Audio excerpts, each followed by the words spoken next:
Hi అండి. ఈరోజు మా బాబాయ్ చేసిన కొరమేను ఇగురు చూపిస్తాను రండి. ఫస్ట్ చేపలు వండుకునే దాక పెట్టుకొని, అందులో కొంచెం ఎక్కువ ఆయిల్ పోసుకొని, పుదీనా, కరివేపాకు వేయించుకున్నామండి. తరువాత ఉల్లిపాయ, పచ్చిమిరపకాయలు కోసుకొని, అవి కూడా గోల్డ్ కలర్‌లో వచ్చేంత వరకు లైట్‌గా ఫ్రై చేసుకున్నామండి. ఆ తరువాత అల్లం వెల్లుల్లి పేస్ట్ ఏసుకొని ఫ్రై చేసుకున్నామండి. చూసారు కదా! ఎలా ఫ్రై అయినాయో. అందులో కొంచెం పసుపు, రుచికి సరిపడిన సాల్ట్, రుచికి తగినంత కారము. చేపల ఇగురు కదండీ! కొంచెం ఎక్కువ కారమే పడుతుంది. మీరు కూడా వేసుకోండి. కొంచెం ఎక్కువ కారమే.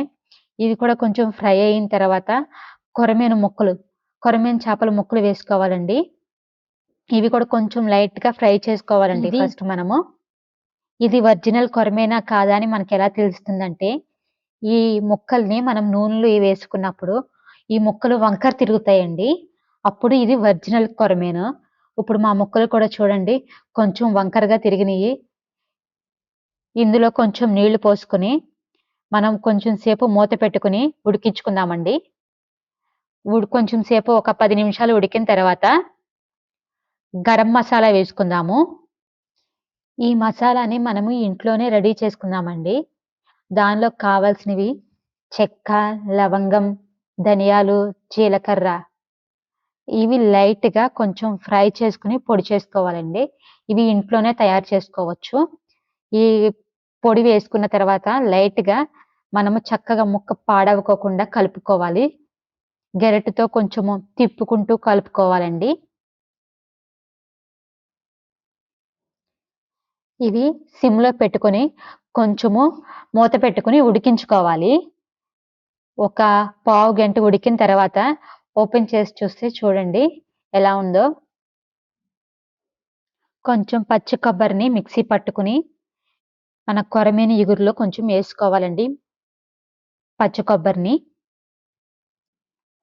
ఈ కొబ్బరి వల్ల టేస్ట్ ఇంకా ఇంప్రూవ్ అయిద్ది. చాలా బాగుంటుంది.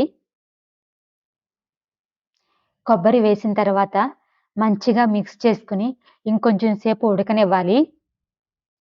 ఒక పావు గంట సేపు మూత పెట్టుకొని ఉడికించుకోవాలి. ఇలా చేసుకుంటే కొరమేను ఇగురు చాలా బాగుంటుంది. ఒకసారి మీరు కూడా ట్రై చేయండి.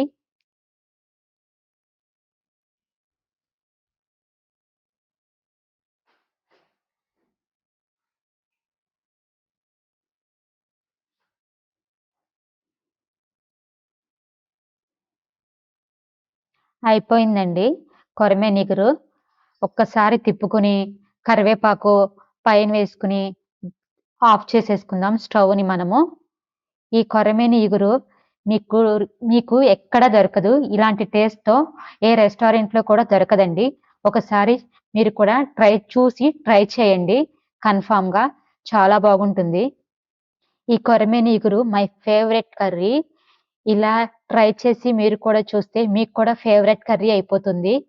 ఒకసారి ట్రై చేయండి. ఈ వీడియోలో చూపించిన విధంగా స్టెప్ బై స్టెప్ కర్రీ చేసుకోండి. చాలా బాగుంటుంది. Thank you.